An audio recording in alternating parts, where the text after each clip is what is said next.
अगर तो टोटली ये पावर सप्लाई ऑन नहीं हो रही तो आप क्या करेंगे, सबसे पहला फंक्शन आपका क्या है कि डीसी वोल्टेज यहाँ पर वेरीफाई कर लीजिए। अगर ये वोल्टेज यहाँ पर अवेलेबल हैं, जो भी होंगे वो डिपेंड करता है आपकी इनपुट सप्लाई पे। अगर तो ये डीसी वोल्टेज नहीं आते तो इससे पिछला सर्किट आप चेक कर लीजिए।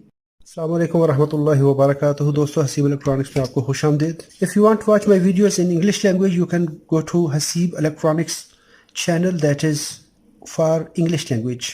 प्ले स्टेशन 4 की पावर सप्लाई में तीसरा लेक्चर स्टार्ट करते हैं। पहले लेक्चर में हमने देखा था कि जी पावर सप्लाई की कॉन्फ़िगरेशन क्या है, इसमें कौन कौन से पोर्शन हैं। सेकंड सप्लाई में हमने प्रोटेक्शन सर्किट देखा था। थर्ड सेक्शन में आज हम देख रहे हैं स्टैंड बाय सेक्शन। जब हम इस सर्किट को देखते हैं तो सबसे बड़ी परेशानी, दिक्कत हमें क्या आती है कि इसकी एक तो सर्किट डायग्राम नहीं मिलती, इसका कोई सर्विस मैनुअल नहीं मिलता। थर्ड प्रॉब्लम कि इसके कंपोनेंट्स की डाटा शीट आपको इजीली अवेलेबल नहीं होती। यहाँ पर जो आईसी लगी है वो एसएमडी आईसी इस्तेमाल की हैं, सरफेस माउंटेड डिवाइसेस हैं। तो इसमें जो एसबी सेक्शन में है, स्टैंड बाई सेक्शन में है, वो है DAP 041। ये आईसी है जो कि इस मॉसफेट को स्विच करवाएगी। स्विच करवाने के बाद एक आम एसएमपीएस की तरह ये करंट बॉन्ड है, करंट बॉन्ड स्विचर है, तो ये करंट को भी सेंस करेगी, आउटपुट वोल्टेज को भी सेंस करेगी, प्रोटेक्शन भी लेगी और ड्राइव देगी। इनपुट वोल्टेज की वैल्यू को सेंस करने के लिए यहाँ पर इसके अंदर 2 डायोड लगाकर मेन लाइन से वोल्टेज रेक्टिफाई करके इसको एज अ VSTR वोल्टेज दिए जाते हैं, इसको बूट ऑफ वोल्टेज दिए जाते हैं, जिससे क्या है कि इसको इनपुट वोल्टेज की वैल्यू का पता चलता है कि लाइन में कितने वोल्टेज आ रहे हैं। पिन नंबर 4 इसकी ग्राउंड है। पिन नंबर 8 पे जैसे मैंने कहा कि इसको HV हाई वोल्टेज दिए जाते हैं। इसके बाद पिन नंबर 6 है, ये ड्राइव पिन है जो कि मॉसफेट को ड्राइव देगी। पिन नंबर 3 इसकी करंट सेंस है। यहाँ पर मॉसफेट के सीरीज में 2 रजिस्टर लगाए हैं 2-2 ओम के, तो जो करंट यहाँ से फ्लो होगी उसकी वजह से वोल्टेज ड्रॉप होंगे, वो वोल्टेज सेंस करके ये आईसी अपना ड्यूटी साइकिल मेंटेन करेगी। एक आम एसएमपीएस की तरह VCC वाइंडिंग, ऑक्सिलरी वाइंडिंग या बायस वाइंडिंग वोल्टेज जनरेट करवाएगी, जिस रेशो से यहाँ पर स्विचिंग होगी। वो वोल्टेज रेक्टिफाई होंगे, कैपेसिटर को चार्ज करेंगे। VCC पिन 7 नंबर पिन पे वोल्टेज आएंगे और पिन नंबर 1 लैच पिन है, ये आप कह सकते हैं कि प्रोटेक्शन पिन। आगे ये वाली IC 51 इसको फीडबैक देगी। ये फीडबैक और करंट सेंस मिलकर ड्यूटी साइकिल को एडजस्ट करवाएंगी। इसी तरह ट्रांसफार्मर की प्राइमरी में एक यहाँ पे इंडक्टर है और R1 0.16 ओम की रजिस्टर है, और उसी तरह यहाँ पर RCD स्नबर सर्किट भी लगा होगा। मैंने सर्किट को सिंपलीफाइड रखा है, सादा से सादा रखा है ताकि आपको समझने में आसानी हो। इससे आगे सेकेंडरी में यहाँ पर रेक्टिफायर लगा है, कैपेसिटर है, इंडक्टर है, फिर कैपेसिटर है और 4.8 वोल्ट हमें आउटपुट में मिल गए। ये तो हम इस सर्किट का काम, ये सर्किट की कॉन्फ़िगरेशन है। चलिए इसको प्रैक्टिकली देखते हैं। सबसे पहली बात, उसी तरह वोल्टेज लेके चले आप कैपेसिटर के पॉजिटिव से।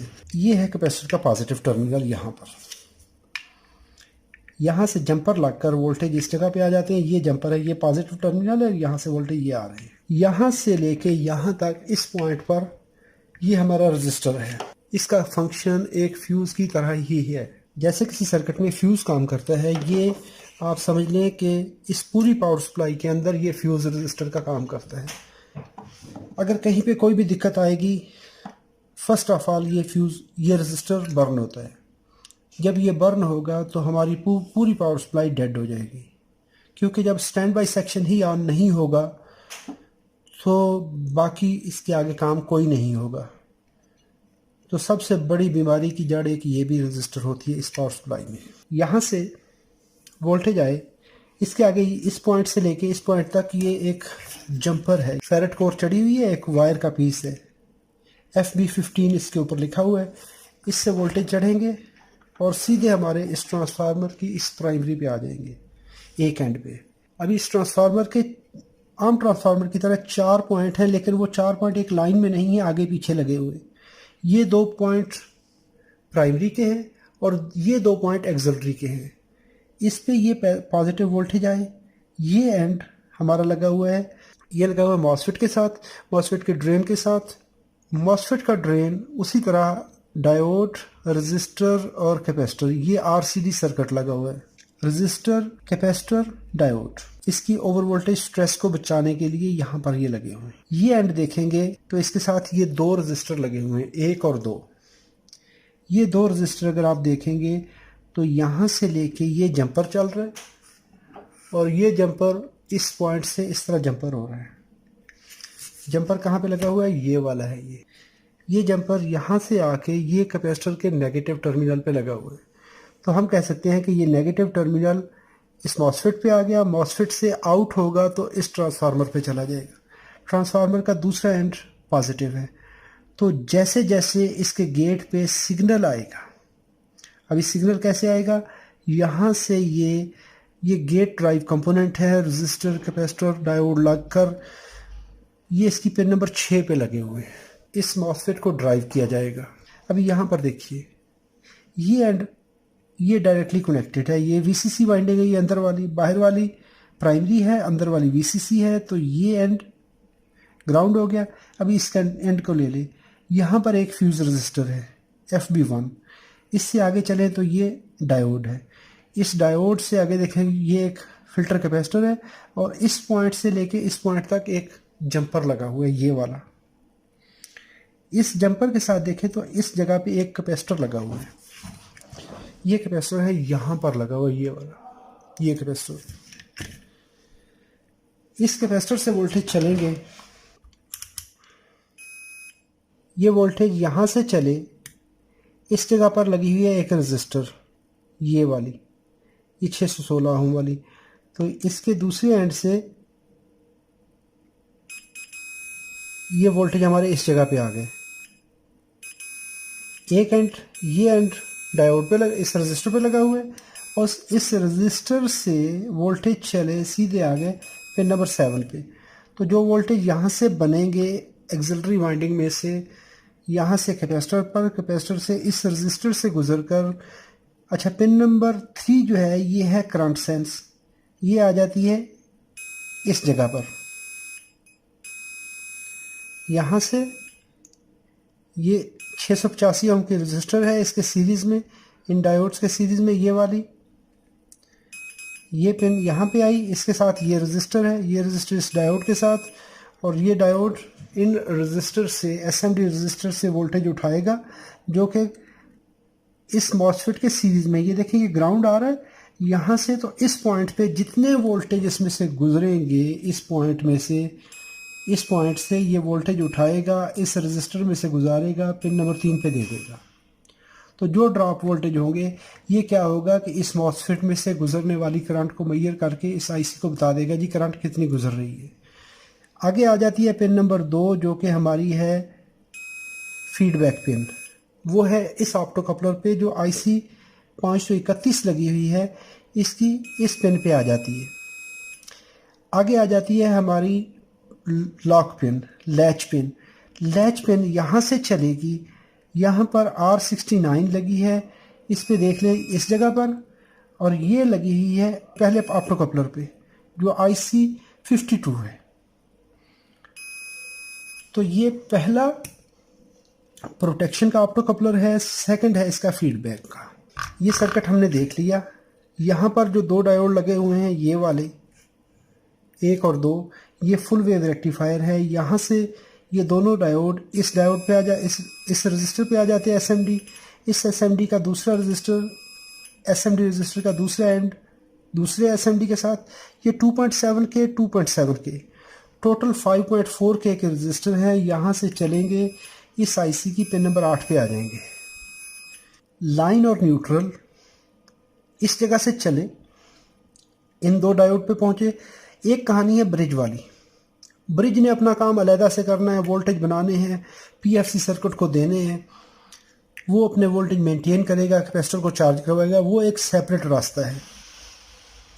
ये रास्ता हमारा, यहाँ से वोल्टेज बनेंगे, फुल वेव रेक्टिफायर की आउटपुट, 2 रजिस्टर 5.4K के रजिस्टर, 2.7 और 2.7 सीरीज में रजिस्टर हैं। इनसे वोल्टेज चलेंगे सीधे इस आईसी की पिन नंबर 8 पे आ जाएंगे। जब ये वोल्टेज इस पॉइंट पर पहुंच गए, पिन नंबर 8 पे वोल्टेज पहुंच गए, ग्राउंड पहुंच गया, इस आईसी को स्विच करना चाहिए। और जब ये वोल्टेज बनेंगे उसके बाद आउटपुट में इस जगह पर फुल वेव रेक्टिफायर है, यहाँ पर ये हमारा फुल वेव रेक्टिफायर आ जाता है, ये वाला। इसके बाद ये कैपेसिटर है, फ्यूज रेजिस्टर है, यहाँ पर फिल्टर इंडक्टर है ये वाला, इसके आगे कैपेसिटर है, और यहाँ पर आउटपुट वोल्टेज। अभी मैं करता हूँ पावर अप्लाई। अगर आपको इसका अच्छा एक्सपीरियंस नहीं है तो कभी भी खुद से रिपेयर नहीं कीजिए। जब भी आप पावर अप्लाई करते हैं आइसोलेशन ट्रांसफार्मर यूज़ कीजिए, सीरीज लैंप इस्तेमाल कीजिए। सबसे पहले डीसी वोल्टेज आप चेक करेंगे कहाँ पर, मेन कैपेसिटर पर। ये 336 वोल्ट आ गए हमारे पास। ये हमारी फर्स्ट कंडीशन है। सेकंड कंडीशन क्या हो गई कि आपने अभी जैसे मैंने कहा था कि ये हमारा फुल वेव रेक्टिफायर है, इस ब्लैक लीड को रखें कॉमन पर, ये कॉमन किया, इनकी आउटपुट चेक कर ले तो देखें 211 वोल्ट डीसी आ रहे हैं। एक लगा हुआ है लाइन में, एक लगा हुआ है न्यूट्रल में। आउटपुट इनकी रेक्टिफाइड आउटपुट है 211 वोल्ट। रेक्टिफायर और रजिस्टर से गुजरने के बाद ये 5.4K का रजिस्टर है, वोल्टेज ड्रॉप नहीं करेगा, करंट लिमिट करवाएगा। इस पिन पे आ गए और पिन नंबर 8 पे ये हाई वोल्टेज, इस पिन को कहा जाता है HV pin, high voltage pin. अभी चेक कर लें आप इसके VCC voltage. VCC voltage, black lead को आपने ग्राउंड रखना है, कैपेसिटर जो मेन कैपेसिटर का ग्राउंड पिन है वहाँ पे ग्राउंड कर दीजिए। अभी यहाँ पर इंतहाई केयरफुली आपने वोल्टेज चेक करने हैं क्योंकि ये पिन इंतहाई क्लोज हैं। ये देखें 17 वोल्ट आ रहे हैं। 6 नंबर पिन पे हमारे 17 वोल्ट आ गए। पिन नंबर 5 इसकी ड्राइव पिन है, पिन नंबर 5 इसकी ड्राइव पिन है, और पिन नंबर 6 इसकी VCC पिन है। ये करेक्शन कर लीजिए, पिन नंबर 5 ड्राइव पिन है, पिन नंबर 6 इसकी VCC पिन, पिन नंबर 7 इसकी नॉट यूज्ड है। 1 को चेक कर लेंगे तो 1.1 वोल्ट है, 2 को चेक कर लेंगे तो 0.4 वोल्ट है, 3 चेक कर लेंगे तो 0 वोल्ट है, 4 चेक कर लेंगे 0 वोल्ट है। अभी ये आईसी स्विचिंग कर रही है और इसकी आउटपुट हमें यहाँ पर मिल रही है 4.7 वोल्ट, 4.8 वोल्ट। तो इसकी आउटपुट 4.8 वोल्ट परफेक्टली आ रही है। अगर तो टोटली ये पावर सप्लाई ऑन नहीं हो रही तो आप क्या करेंगे, सबसे पहला फंक्शन आपका क्या है कि डीसी वोल्टेज यहाँ पर वेरीफाई कर लीजिए। अगर ये वोल्टेज यहाँ पर अवेलेबल हैं, जो भी होंगे वो डिपेंड करता है आपकी इनपुट सप्लाई पे। वोल्टेज मिल गए, यहाँ पर कैपेसिटर पर डीसी वोल्टेज आ गए। अगर तो ये डीसी वोल्टेज नहीं आते तो इससे पिछला सर्किट आप चेक कर लीजिए, ब्रिज चेक कीजिए, फ्यूज चेक कीजिए, जो भी इसके सीरीज में कंपोनेंट आ रहे हैं। जो सबसे main component, most failure component है वो ये पावर रजिस्टर है। 0.16 ओम की रजिस्टर है और ये बहुत ज़्यादा डैमेज होती है। मोस्ट ऑफ द टाइम ये पावर सप्लाईज के अंदर ये डैमेज होती है। तो उसके बाद हमारा ये मॉसफेट आ गया। मॉसफेट डैमेज हो सकता है, अगर मॉसफेट डैमेज है तो मोस्ट ऑफ द टाइम ये शॉर्ट होगा। और अगर सर्किट के अंदर एक और भी प्रॉब्लम है, अगर सर्किट के अंदर कोई भी कंपोनेंट शॉर्ट होगा, कोई भी कंपोनेंट जो वो बैड होगा, तो ये इसको ऑफ करवा देगा, इसका ये प्रोटेक्शन सर्किट डिसेबल करवा देगा, इसको फंक्शन नहीं करने देगा। क्योंकि यही वोल्टेज इन रेक्टिफायर से गुजरने के बाद एक तो इसकी लाइन ये बन रही है और एक लाइन इसकी ये भी बन रही है, ये साथ वाला रजिस्टर। तो ये रजिस्टर अगर कहीं पे ओवर करंट होगी तो क्या करेगा, ये आईसी बाकी सारे सिस्टम जो है वो डिसेबल करवा देगी। तो उस सूरत में हमें ये भी देखना पड़ेगा कि कहीं कोई कंपोनेंट ऐसा तो नहीं है जो कि शॉर्ट है। अगर ओवर वोल्टेज प्रोटेक्शन ऑन हो गई है, इसकी लैच पिन जो है वो डिस्टर्ब हो गई है, तो ये आईसी स्टैंड बाई ऑन नहीं होने देगी। तो मेनली इसके ऑन होने में हमारी ये जो चीज़ें हैं ये इन्वॉल्व हैं। अगर आपके VCC वोल्टेज नहीं बन रहे तो ये डायोड उसके सीरीज में है, ये रजिस्टर है और ये कैपेसिटर है। इस कैपेसिटर में देखें तो 17.6 वोल्ट है, 0.6 वोल्ट ये ड्रॉप कर रही है और बाकी 17 वोल्ट जो है, 17 वोल्ट जो है वो हमारी, इसको ग्राउंड करें तो इस पिन पे ये 17 वोल्ट आ रहे हैं, 17 वोल्ट आ रहे हैं। तो ये आईसी स्विच कर रही है। जब ये आईसी स्विच करेगी तो आपको आउटपुट में वोल्टेज मिलेंगे। इससे आगे ये है कि हम ये सर्किट, हम जब प्रोटेक्शन सर्किट को डिस्कस करेंगे कि इसको ड्राइव ऑप्टो कपलर्स को कैसे आती है और कैसे ये आईसी रेगुलेट करवाती है, क्योंकि इसके आगे ये एक कंप्लीट आईसी लगी हुई है। तो ये कैसे ये रेगुलेशन होगी और कैसे ये इसकी लैच पिन एनेबल डिसेबल होगी, तो इस सर्किट को हम अपने नेक्स्ट सेशन में डिस्कस करेंगे। दोस्तों, उम्मीद करता हूँ ये वीडियो आपके लिए मालूमाती है। अगर मालूमाती है तो लाइक कीजिए, सब्सक्राइब कीजिए। अगर आपने फ्यूचर में मेरी वीडियोस देखनी है, बेल आइकॉन बटन प्रेस कर लीजिए। अपनी दुआओं में याद रखिएगा। अल्लाह रब्बुल इज़्ज़त आप सबको अपने हिफ्ज़-ओ-अमान में रखे। अस्सलामु अलैकुम व रहमतुल्लाहि व बरकातुहू।